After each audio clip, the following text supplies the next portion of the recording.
Welcome to Movie Reviews from the Asylum, now with 30% less calories. And here are your hosts, Insane Mike and Jason. Why, thank you, Lucy.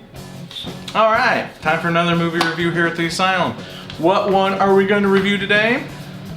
Let's do a movie that inspired us. Yeah, let's. Because for those of you out there who don't know, and if you don't know, you live under a rock, because we're awesome. And we also make movies. We do. We do make movies. And you can check out our stuff also on YouTube under youtube.com/prescribed films. Prescribed films. Prescribed film. Well, I'm going to put it right there. Okay. Okay. And so yeah, check out some of the kind of stuff that we do, and then you can do reviews on our stuff. Just like we do reviews on other people's stuff. That'd be kind of cool. It's a weird circle. Pay it forward. Yes, pay it forward. That is not the movie we're reviewing today. Not. We are going to review a movie that inspired one of our later films called Legend Has It. The movie that we're reviewing today was a huge inspiration on that, called There's Nothing Out There. Yeah. Directed by Rolf Kanefsky. Yes. 20 years old when he made that movie. Absolutely. Back in what year? 1990? 1990 when this movie came out. And I remember, like, this movie really, literally, for me anyway, came out of nowhere. I had a buddy at the time who, like, was, like, friends with, I swear, like, every movie theater manager and video store manager between here and Des Moines, and would just kind of go around and they would give him screener copies of stuff that they were just gonna throw away anyway. And so he'd come, and I was living with the guy at the time, so he would come home with these boxes of screeners, and there was a screener in there for There's Nothing Out There. And I'd watch tons of these screeners, and the majority of them were crap. And then I pop in There's Nothing Out There, and I'm like, this is gonna be nothing. Get it? Nothing out there, nothing. And it turned out to be great! Loved it. Loved it, loved it, loved it, loved it, loved it. It was great. It was really good. I mean, it's extremely low budget. Super low budget. Very indie. Very late 80s. Very late 80s. Look to it, as far as a low budget, no budget film goes. So, you know, you have to accept that. I don't want to say it was shot. It's not shot on video, but like, it's definitely not shot on 35. Look. Yeah. But it's between the film stock and then there's the hairdos and color, people's shirts. Yeah. So anyway, There's Nothing Out There, and I'm gonna tell you right now. Again, the year that it came out, 1990, before Scream. But basically, this movie, you would almost think that this was an inspiration for Scream, because this is a movie, typical horror movie setup. Group of kids go camping in the woods for the weekend and get killed off by, like, one by one by this, like, alien monster creature thing, which is probably the weakest sauce of the whole movie. Is the monster's kind of pretty cheesy looking.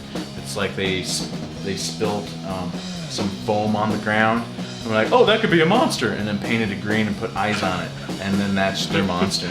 So with a rubber hose tentacle. That's pretty close. Yeah. So anyway, but so they're killed off one by one by this monster in the woods, and what makes this movie unique, especially for at the time, because remember, before Scream, I'm gonna say it again, is that there was a character in this movie that basically calls out every horror movie plot point right before it happens. And he claims to have seen every horror movie ever made, and like calls out the rules, just like in Scream. It was before that. It was before Scream! And calls out the rules, but in some respects takes it even a step further than Scream did, because there's elements in this movie where they even break the fourth wall, which is really kind of where we got the idea for doing Legend Has It from, and breaking that fourth wall. It doesn't break it as far as we did in Legend Has It. Oh, there's just like toys with it in such a weird way, and it's really clever and cool. But because its moments are almost like out of place in the film, because it's so like random and they're few and far between. Mm-hmm. Like they do that classic, we've seen it probably in every Mel Brooks movie. It's like, so what you're saying is we're trapped in a movie. So they do that moment, and can I tell my favorite scene? You have to. It's so awesome. There's a scene in this movie It's awesome. It's like it's almost like a final fight down moment with the monster, and it's slithering up to, you know, trying to get the guy, and like the guy, he doesn't know where to go. He can't get away because the guys are over there and the monster's coming out here, and just the boom mic happens to be in the shot a little bit, and you think to yourself, as I'm watching, I'm thinking to myself, low budget movie, they effed up. The boom's in the shot, nice. So what's the guy do? He's like, monster's coming, gotta get away. Looks up, sees the boom pole, and swings across it to get over top of the monster. It's so awesome. What the hell? Such a random joke out of nowhere. Oh, what you think is an accident, and then they. Oh. So I thought that was brilliant for this movie, and that whole scene there makes the whole movie for me. Yeah. And I can forgive the crappy looking little Foam monster. poopy foam monster. I can forgive the low quality film look. I can forgive, you know, the 80s hairdos and the bad acting and all that stuff. For that one super duper awesome moment. But the thing is that guy that calls out every horror cliche, especially, and it's great because he calls them out every time right before they happen. And that guy, actually, I really like that guy. He's kind of he's on that borderline cusp of like, he's really awesome or he's freaking annoying. He's like right there. He's almost freaking annoying, but he's funny. You live there, don't you, buddy? I mean, you like that. Yeah, he's a good actor sometimes, and then annoying another. He's alright.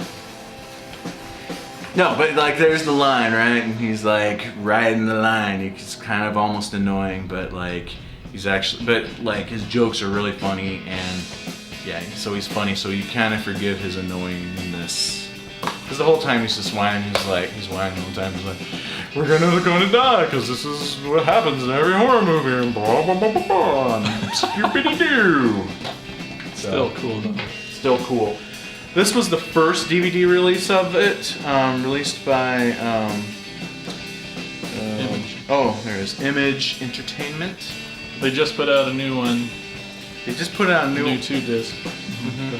No, that's fine. Do you remember who put that one out? Is that Trauma? Yep, Trauma put out a new 2-disc one. So I'm kind of curious on what's on there. Trauma does a really good job of like making sure there's plenty of content for the consumer on those discs. A lot of times it's a lot of like self-promotion Trauma stuff though. We're the kings. Yeah, that's fine. Oh, we learn from them. We steal from them. But so I'm curious, you know, but this is still a really good disc though. It's still chock full of a lot of stuff like audio commentary. It's got screen tests. It's got pre-production footage and storyboards, behind the scenes, like bloopers and stuff. Got the theatrical trailer. So even this one still has quite a few features. So this is a good disc to have. I can't wait to check out the Trauma disc, see if it just takes it up a scotch on that. The reason why I wanted to do the review on this is our buddy Justin, who just got back from Comic-Con, or by the time you see this episode, it could be next year's Comic-Con. 2011. Yeah. Anyway, he was at Comic-Con 2011, and he bumped into the director of this, just hanging out at Comic-Con, and got to talk to him about this movie. And I swear to God, I just feel like I've always been the one person that has even heard of this movie, let alone like it. So, so it's kind of my opportunity to kind of help the dude out and say, you know, hey, people out there, check out this movie. It's really awesome. You've probably never heard of it, so check it. There's nothing out there. It's good. So, Awesome. it's pretty short one. It's a good one. It's a good one. You liked it? I thought this was a great episode. I didn't care first. Okay, so now we're gonna do a review on this episode. Okay. It was a great episode. I really liked it. I thought Insane Mike was really funny and really informative about the film. The part I didn't really like is when Jason felt the need to say that Insane Mike was on that line of really funny yet annoying.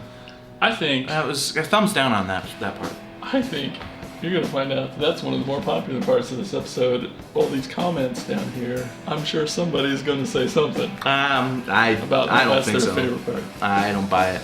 Let's wrap it up. People out there love me, and they're probably going to totally agree with how I feel about this episode. Well, we'll I see. mean, still a great episode though. So thumbs up overall. Just one scene didn't really go. Let's go. So all right, so that's the end of this episode. I'm Insane Mike. I'm Jason. And stuff. Words.